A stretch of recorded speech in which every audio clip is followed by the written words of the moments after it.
Bonjour les amis, aujourd'hui on se retrouve dans une nouvelle vidéo Ruptor Team, mais cette fois 2 roues. Alors, le sujet de cette vidéo, est-ce que mes motos passent le contrôle technique? Spoiler, non, il n'y en a aucune des deux qui passe. Et je vais vous expliquer pourquoi. Allez, on va commencer avec ma sportive d'un autre temps, la Kawasaki ZX-9R. Je vous ferai une petite vidéo, un de ces quatre dessus. Alors, qu'est-ce qui va pas sur cette machine, mon capitaine? Eh ben écoute, pas grand chose, mais juste assez pour faire chier. J'explique. On va regarder. Premier point, la plaque. Alors la plaque, on se rend peut-être pas forcément compte, mais le format de la plaque d'immatriculation ici, elle était tout simplement au format légal quand j'ai acheté cette machine. Ça veut dire que ça a changé quand même 2 fois de format depuis que je l'ai. Donc autant vous dire que je me suis pas fait une priorité de la changer. Et en plus de ça, les nouvelles, les dernières là qui sont en normes, on dirait des aérofreins, ça m'emmerdait bien de la mettre. Donc là, on passe pas. Ensuite, les clignotants. Alors, l'ancien proprio a eu la très bonne idée de mettre des répétiteurs de voiture. Il m'a creusé le passage de roue pour foutre ses merdes, et ça s'est barré. Donc pour l'instant, j'ai pas encore changé le passage de roue, parce que je vais refaire un truc propre.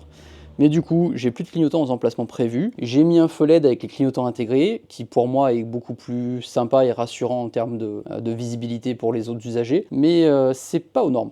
Donc concrètement, comme on nous le dit, le contrôle technique est pas là pour vérifier si le véhicule est conforme à l'origine constructeur. Il contrôle juste s'il y a des clignotants ou pas, mais j'ai quand même un doute, donc je préfère ajouter des clignotants avant d'y aller. Et dernier petit point, à l'époque, quand j'ai acheté la machine, j'avais la ligne d'origine, et comme tout le monde, j'avais envie d'un truc un petit peu plus sympa, donc j'avais trouvé une ligne d'occasion Nico Racing, donc qui fait un joli petit bruit. Simplement, l'ancien propriétaire avait perdu le collier de serrage.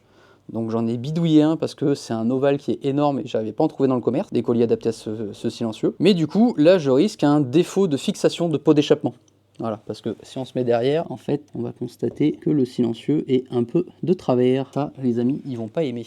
Alors, concernant la moto d'enduro, on est ici sur une Gaz, une 200 EC, en version Racing de 2016.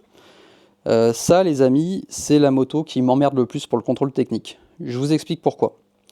En fait, tout simplement, le contrôle à la base devait exclure les enduros et les trials, parce que moto trop spécifique. Et dans la petite modification de juin 2024, on dit ok, on exclut les enduros et les trials, par contre, pour ceux qui ont une licence FFM, à croire que les autres ne sont pas soumis au même problème que ceux qui ont une licence.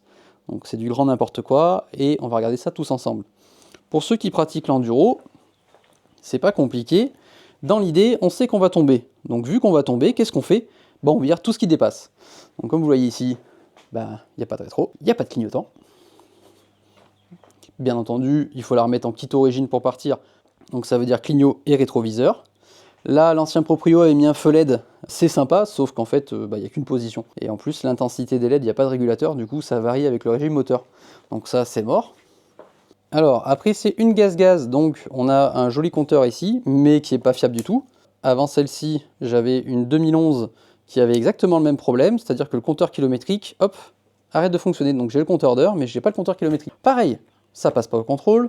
Sur toutes les Gaz qui sont équipées de ce type de Komodo, le Komodo est absolument pas fiable, donc ça veut dire que pour remettre les clignotants, les feux et tout le bordel, il va falloir changer ce Komodo. On arrive à l'arrière. Vous avez une belle plaque enduro. Bah oui, parce qu'une grosse plaque qui dépasserait limite des ouïes, première chute ça va casser, donc il n'y en a pas. Il n'y a plus de clignotant non plus, hein. On voit que le petit trou du support d'origine ici. Donc concrètement, les amis, ça veut dire que là, cette moto-là, pour la remettre aux normes, entre guillemets, il faut mettre un kit homologation route, donc clignotant avant, clignotant arrière, une plaque à la bonne dimension, rétroviseur, un Komodo qui fait tout fonctionner, et un compteur de vitesse qui fonctionne. Donc ça fait beaucoup de frais, surtout quand on se dit que la moitié des éléments, donc comme je l'ai dit tout à l'heure, tout ce qui dépasse, première ou allez, deuxième chute, c'est cassé. Donc si vous ferez contrôler, vous serez emmerdé, et en plus de ça, ça va faire des frais. Donc là, c'est vraiment n'importe quoi.